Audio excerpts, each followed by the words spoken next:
Hey Toolerinos, I'm still visiting with the tractor guy, and I noticed he had a pretty cool vise mounted on a very stout post.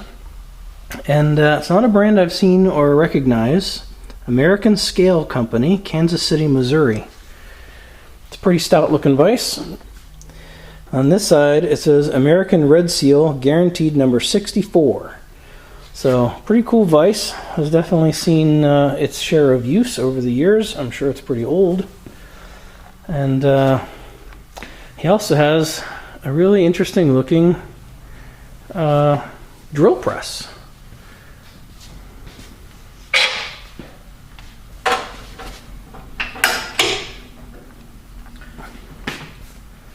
Wow.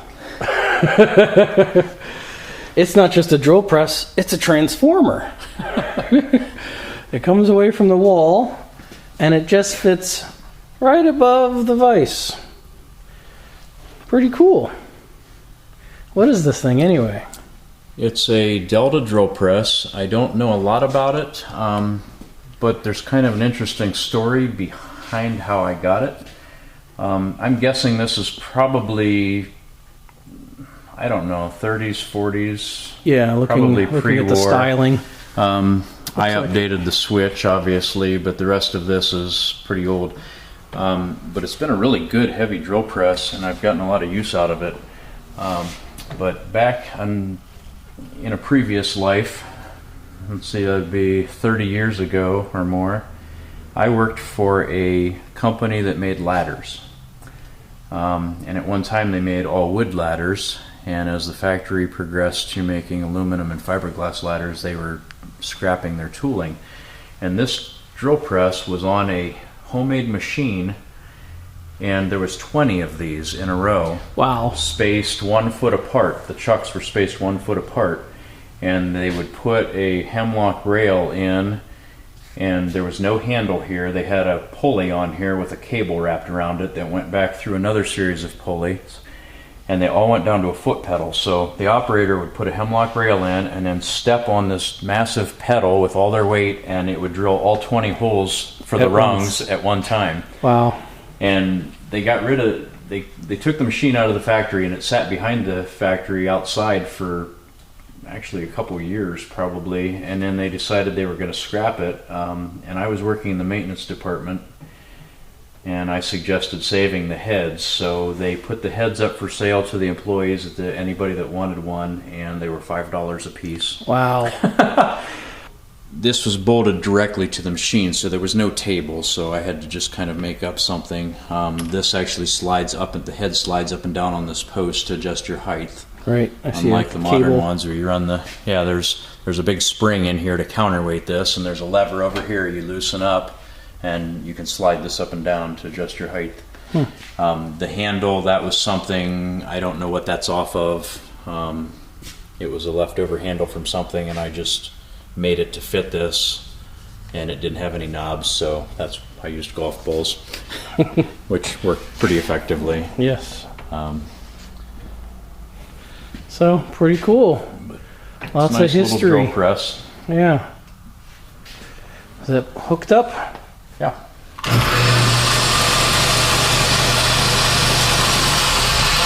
I don't remember what job I was doing with it last. There's a belt pulleys up here, but I've got it set really fast, if you noticed. Hey, and you see the yellow beam that this drill press is attached to? Look at what that beam actually is.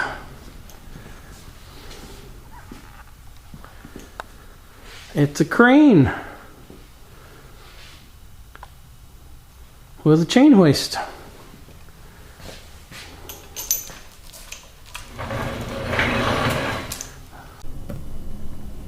Hey Toolerinos, what you're looking at is some lock picking tools that I got from Mr. Pete on one of his PeteBay auctions.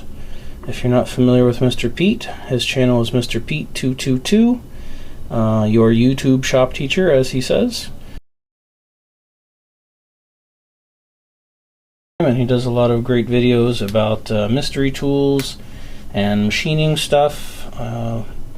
And this was something that he sold in one of his PeteBay videos, auctions, to start to clean out some stuff. And this is a lock-picking tool, like a pistol grip lock-picking tool, and a set of lock picks.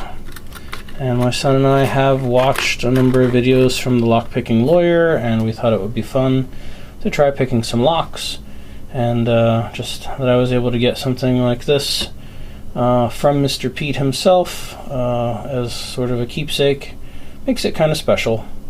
So that's my Mr. PeteBay. I won another one too, but it has not arrived yet, and I'll put that one in another video. Hey Toolerinos, if you are not familiar with the forum, the Garage Journal, I recommend you check it out.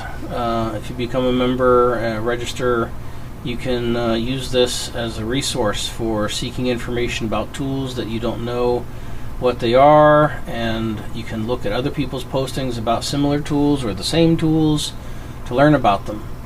And one of the main users is called Private Lugnuts, and he's in New Jersey, and he has quite a nice tool collection, which you can check out with the link on one of his postings. It says The Lugsonian, a virtual tour.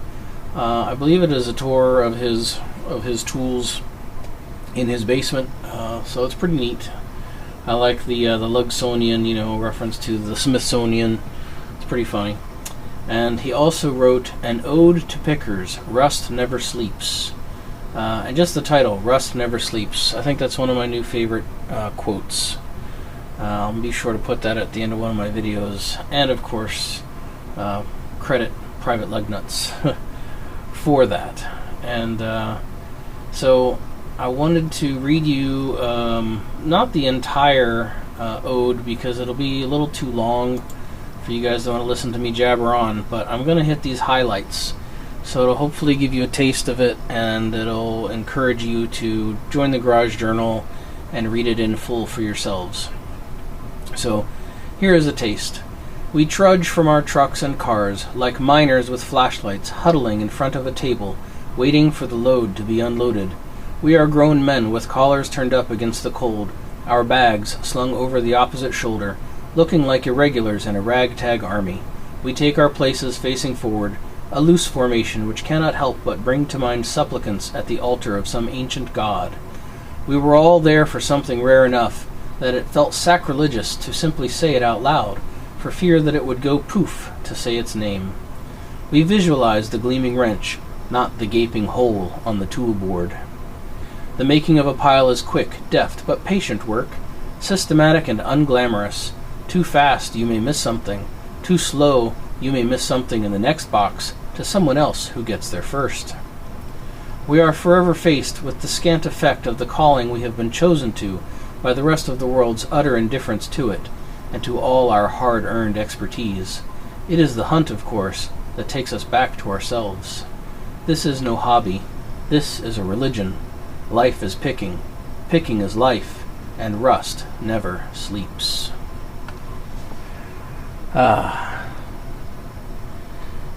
Gives me goosebumps. Well done, Private Lugnuts. Well done. So hopefully that taste will inspire you to join the Garage Journal and read it in full for yourselves, and check out the Lugsonian tour. Hey Toolerinos, this piece is in response to Scoutcrafter's Friday video where he showed us a currency note from Iraq from during the reign of Saddam Hussein. And these are Desert Storm victory cards that I picked up at a sale. I've not opened these packs, but I opened this one. So if you guys are not familiar with these, maybe the guys in the UK would not be familiar with them, I'm not sure. But there are trading cards, like baseball cards or football cards, but they had multiple sets of these for Desert Storm, for the Iraq War, and they're kind of a weird thing to make about a war, but I was young back then, and I thought they were cool. So when I saw them at a show, I picked them up. So it has an image, and on the back it tells you about the image. F-16, Apache helicopter, M109 howitzer, working together. Operation Desert Storm is the most complex military action since World War II, etc., etc., etc.